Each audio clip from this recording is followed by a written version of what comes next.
Bom dia, senhoras e senhores. Sejam bem-vindos à videoconferência da SIM para a discussão dos resultados referentes ao quarto trimestre de 2025. Essa videoconferência está sendo gravada e o replay poderá ser acessado no site da companhia em ri.sim.com.br. A apresentação também estará disponível para download. Informamos que todos os participantes estarão apenas assistindo a videoconferência durante a apresentação e, em seguida, iniciaremos a sessão de perguntas e respostas, quando mais instruções serão fornecidas. Antes de prosseguir, aproveito para reforçar que as declarações prospectivas têm como base as crenças e suposições da administração da SIM e as informações atuais disponíveis para a companhia. Essas declarações podem envolver riscos e incertezas, tendo em vista que dizem respeito a eventos futuros e, portanto, dependem de circunstâncias que podem ou não ocorrer. Investidores, analistas e jornalistas devem levar em conta que eventos relacionados ao ambiente macroeconômico, ao segmento e a outros fatores podem fazer com que os resultados sejam materialmente diferentes daqueles expressos nas respectivas declarações prospectivas. Estão presentes nessa videoconferência o Sr. Tiago Muramatsu, diretor-presidente da SIM, e o Sr. Hector Leitão, diretor financeiro de Relações com Investidores da companhia. Gostaria agora de passar a palavra ao Sr. Tiago Muramatsu, que dará início à apresentação. Por favor, Tiago, pode prosseguir. Bom dia a todos, obrigado por acompanhar aqui o nosso call de resultados. Dando início aqui no call, vamos passar para as realizações do quarto trimestre do ano de 2025. Então, a gente começa com aqui os dividendos, foram pagos 64 milhões em dezembro, e só para relembrar aqui, esses 64 milhões foram em adição aos outros 400 que a gente teve de redução e distribuição de dividendos também no ano de 2025, e considerando o período desde o início da transação da venda dos shops para a XP, a gente devolveu aí para os acionistas quase um bi e meio entre dividendos e distribuição de capital, todos oriundos aí dessa última transação.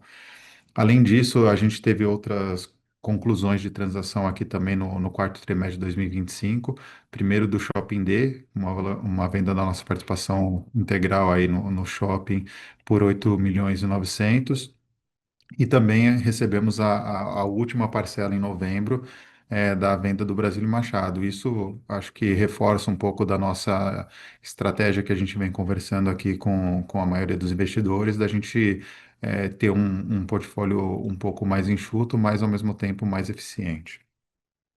Seguindo para o próximo slide, a gente fala um pouquinho aí dos eventos subsequentes. O primeiro deles é que a SIM passou a integrar o índice IGPTW da B3, que é o índice que algumas das empresas que são Great Place to Work aparecem. E eu acho que isso não é alguma coisa trivial, mas eu acho que é um reflexo aqui do trabalho que a gente vem fazendo internamente, de cultura, um trabalho onde a gente vem investindo nos nossos colaboradores. E isso, no final do dia, também reflete numa melhor atração e melhor retenção, que acaba ajudando a gente aí no que a gente tem buscado nos últimos anos de melhor eficiência operacional. E por último, de evento subsequente, a gente concluiu as obras do CLD, né? Entregamos aí a última fase agora em março, né? Aqui ela está aparecendo com 26% locada, além das outras primeiras três fases 100% locadas, que a gente vem entregando desde outubro de 2023, dezembro de 2024 e a terceira fase em dezembro de 2025. Essa última fase aqui, a gente fala um pouquinho aqui mais na frente qual que é a situação dela atual. Como destaques do ano, aqui olhando para um lado um pouco mais da nossa, tanto disciplina de capital e nosso trabalho constante aqui de olhar a eficiência da estrutura de capital como um todo, a gente fez a antecipação da parcela da XP que seria paga em dezembro, em novembro de 2025, a gente antecipou ela para abril, né? Então foi uma parcela aí que a gente antecipou de 590 milhões, sendo que o original dela era 550 e teria a correção por CDI. Então, basicamente, a gente antecipou ela há 6 meses com um custo aí de 1,32%, o que ajudou muito aqui na nossa redução de despesa financeira e além de fazer parte do capital que a gente acabou distribuindo aí ao longo do ano. A gente fez também o pré-pagamento com esse capital da 12ª debênture de 377 milhões, que o vencimento originalmente seria para dezembro de 2025, aí a gente conseguiu melhorar o duration da nossa dívida como um todo, e a redução de capital de 330 que eu mencionei até anteriormente. Seguindo agora, vamos entrar no desempenho operacional aqui das nossas linhas de negócio, começando por shopping center. E aí, quando a gente olha a ocupação, a gente teve um crescimento de um pouco mais de 1% na ocupação física e na ocupação financeira. Eu acho que num ano que os juros ele permaneceu quase o ano todo aí na casa dos 15% e a gente sentiu uma retração do apetite de expansão pelos lojistas.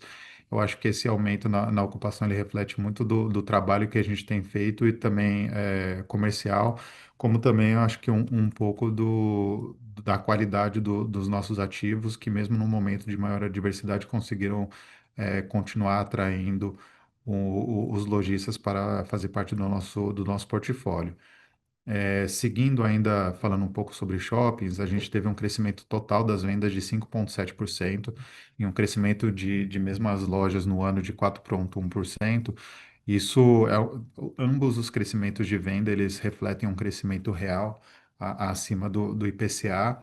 E mais interessante do que isso, quando a gente olha os aluguéis das mesmas lojas, a gente chega aí num SSR de 5,9% em 2025, num cenário onde a gente compara com um IGPM negativo, né? Então teve um crescimento real absurdo, é, e mesmo com a venda de mesmas lojas crescendo um pouco abaixo do crescimento do aluguel das mesmas lojas, a gente teve quase nenhum aumento no crescimento, no custo de ocupação dos lojistas, né? Então isso mostra que esse crescimento de aluguel ele é bem saudável e sustentável. Indo para os edifícios corporativos, a gente também eh, teve um aumento aí significativo na ocupação financeira, teve um crescimento bom também na ocupação física, especialmente nos Triple A's, né, onde a gente passou de 70% para 84,6%. E quando a gente desconsidera o Brasílio Machado, considera o Brasílio Machado na nossa vacância de 2024, onde ele ainda fazia parte do nosso portfólio, a gente vê um salto aí de mais de 10% na ocupação física e quase 10% na ocupação financeira, o que remete ao ponto que eu disse lá no início, da gente ter uma concentração num portfólio de qualidade que melhora aqui a nossa performance operacional. Seguindo para o último aqui, falando do CLD, né, que a gente está mostrando aqui as datas das entregas de todas as fases, né, aí compreendendo um ativo total aí de quase 129 mil metros, e aí a BL total aí excluindo a área isso daqui de 111 mil que foi entregue até dezembro, e aí considerando o empreendimento como um todo que foi entregue agora no início desse ano, chegando em 129 mil, todas as fases anteriores 100% locada. No momento, a gente está com 26% da última fase locada. Essa última fase é a menor de todas, tem aproximadamente 17 mil metros quadrados, mas a gente já está em fases finais de negociação aí. Acredito que até o início do próximo mês, ou muito próximo aí do mês de abril, a gente vai estar com esse empreendimento já 100% locado. Agora, para o desempenho financeiro, eu vou passar aqui a palavra para o Hector. Bom dia a todos, obrigado aí pela presença no nosso call de resultados. No primeiro slide aqui eu apresento a performance dos nossos ativos nas mesmas bases, excluindo o que a gente transacionou aí em 2024 e 2025. Então a gente teve um crescimento no NOI total do ano de 8,8%, alcançando 88,9 milhões de NOI, quebrando por unidade de negócio em shopping um crescimento de 8,5%. E aí, mesmo com esse cenário, né, de crédito restrito, né, de custo de capital alto e adicionado aí a um IGPM no campo negativo que a gente fechou em 2025, acho que foi um resultado bastante interessante aqui nos shoppings, né, onde o GP é o principal índice de correção monetária aí dos contratos. E aí alguns crescimentos de receita importantes, né? Acho que primeiro, mall e mídia ainda a gente vê um crescimento próximo de 20% ao ano, que são aquelas receitas de quiosques e eventos que são extra receita de aluguel de lojas, né? E também a gente tem um buffer aí nos contratos de shopping, que é o aluguel percentual. Então, mesmo quando a base de aluguel fixo contratual não tem um crescimento, a gente tem uma possibilidade de um upside através de vendas, crescimento de vendas, né, dos lojistas. E aí em escritórios também um crescimento bastante robusto, em 9,9%. E aqui a grande alavanca desse crescimento foram as revisionais no ano passado e um pouco de carrego de 2024, principalmente do portfólio AAA, né? Então essas revisionais aqui de mercado elevaram bastante os nossos aluguéis, e permitiram que a gente tivesse esse crescimento bastante acima da inflação. Aí, partindo para o próximo slide, a gente compara o EBITDA ajustado e o FFO ajustado versus o ano anterior, e aqui a queda vem principalmente justamente da nossa venda de portfólio, né, que a gente fez em 2024. Então, aqui, fazendo as contas de o quanto que a gente teve de impacto no resultado com essa, né, venda desses aluguéis, em torno de 50 milhões. Então, se a gente excluísse esse efeito, a gente ainda teria também um crescimento robusto, próximo aí do crescimento de NOI das mesmas propriedades. Aí, no próximo slide, a gente olha um pouco o endividamento. A gente fechou o trimestre, né, com 182 milhões em caixa, com uma dívida líquida de 321 milhões. Isso representa uma alavancagem, resulta, né, numa alavancagem de 3,8 vezes, né? E aqui é um pouco do que o Thiago falou, né, pegando um pouco da fala dele, a gente fez uma escolha de alocação de capital, né? Por um lado, a gente vendeu os ativos e perdeu receita, mas a gente distribuiu aí 1,5 bi desde a transação para os acionistas, né? E aí, com um cenário bastante incerto, né, econômico, geopolítico, com custo de capital muito alto, e com a gente optou, né, por distribuir esses recursos para os acionistas, ficar com uma companhia mais enxuta, com um portfólio mais produtivo, né? Por exemplo, em shoppings, a gente hoje tem um portfólio com um NOI por metro quadrado duas vezes o que a gente tinha antes, então a gente tem um mix de empreendimento, um mix de receita muito melhor, com uma qualidade melhor, com uma companhia ainda com uma alavancagem bastante razoável, tendo em vista que o nosso negócio, organicamente, ele é desalavancador, né? A gente gera caixa, e principalmente considerando que a gente acabou de finalizar um investimento no Galpão CLD, que ele tem ainda uma maturação que a gente vai ver aí no balanço nos próximos trimestres. E aí, por fim, a gente olhando essa companhia, o que ficou de liabilities aqui, né? A gente tem um perfil de dívida bastante interessante, né? Por um lado, a gente tem 80% aqui, 85% indexado a IPCA, que é muito em linha com o crescimento dos nossos aluguéis, né? É um ativo e passivo mais casado. E a gente também tem um custo bastante interessante abaixo do CDI, né? Se você olhar o passado, a fotografia dos últimos 12 meses, a gente teve um custo médio de 80% do CDI nessa fotografia, nesse perfil de dívida, e olhando curva, a gente ainda tem um custo algo em torno de 95% do CDI. Então, a gente, na alocação de capital, a gente ficou com uma companhia com um custo de capital mais barato do que a gente tinha antes e devolvemos capital, geramos valor para o acionista, né? E aí eu encerro aqui a minha parte do desempenho financeiro, podemos ir para perguntas. Iniciaremos agora a sessão de perguntas e respostas para investidores e analistas. Caso deseje fazer alguma pergunta, por favor, clique em levantar a mão. Se a sua pergunta for respondida, você pode sair da fila clicando em abaixar a mão. Caso deseje fazer uma pergunta por escrito, por favor, digite sua pergunta no campo Q&A, seguido de seu nome e sua companhia.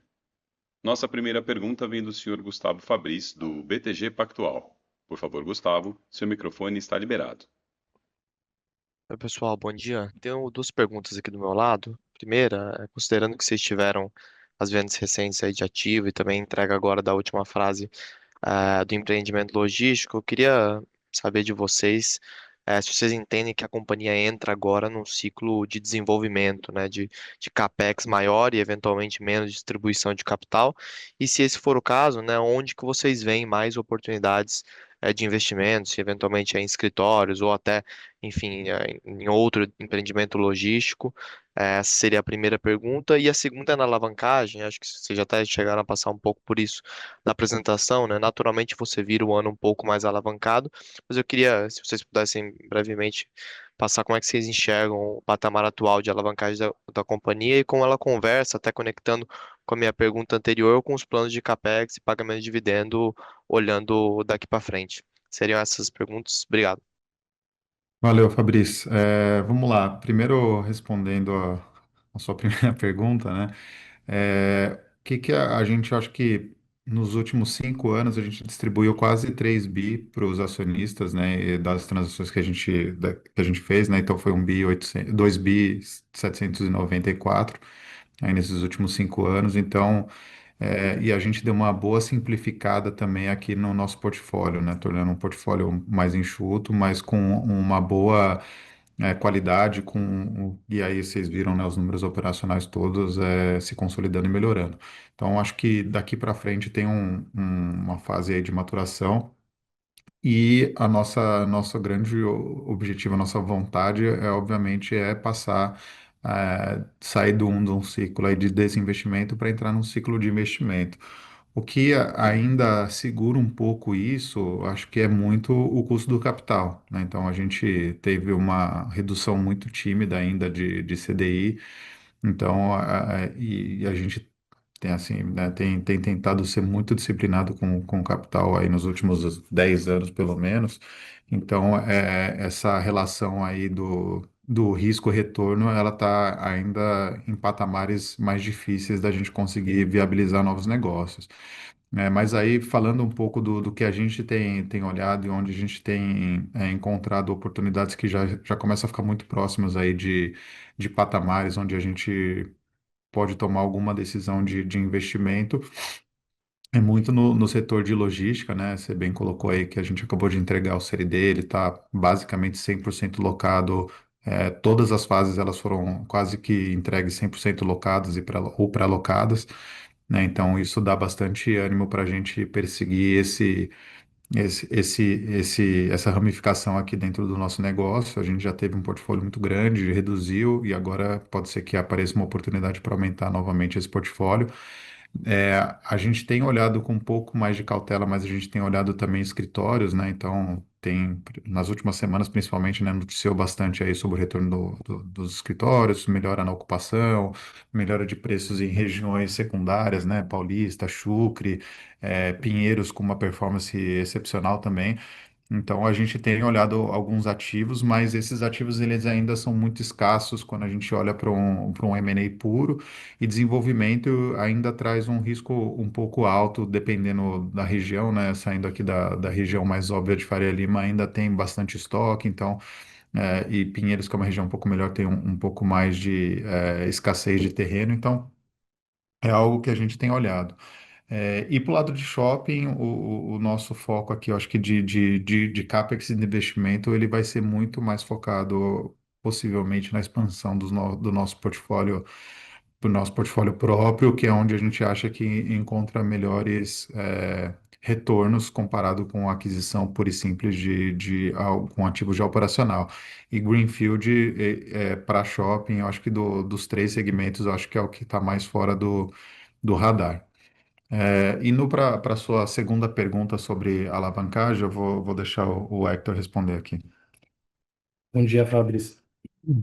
Eu acho que alguns detalhes aqui para a gente considerar. Quando a gente analisa a nossa alavancagem, acho que 3,8 tá um pouquinho acima, né, do que a gente começou nesse ciclo de desinvestimento, né, em 2024.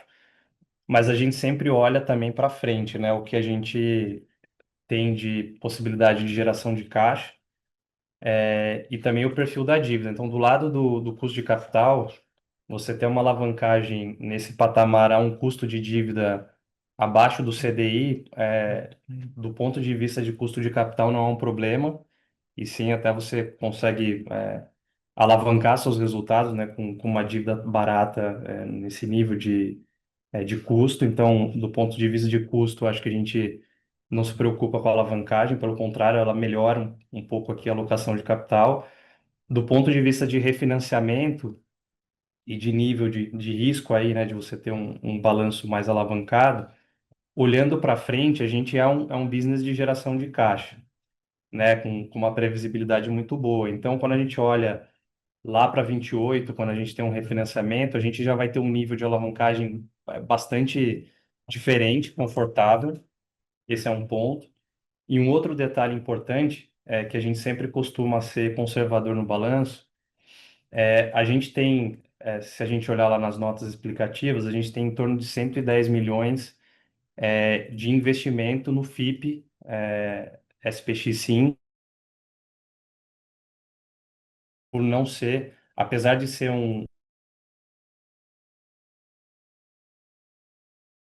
se a gente considerasse esse nível de alavancagem já cairia para baixo de 3, em torno de 2,5, um pouco abaixo disso, que já seria uma alavancagem bastante saudável, bastante em linha com outros players de mercado.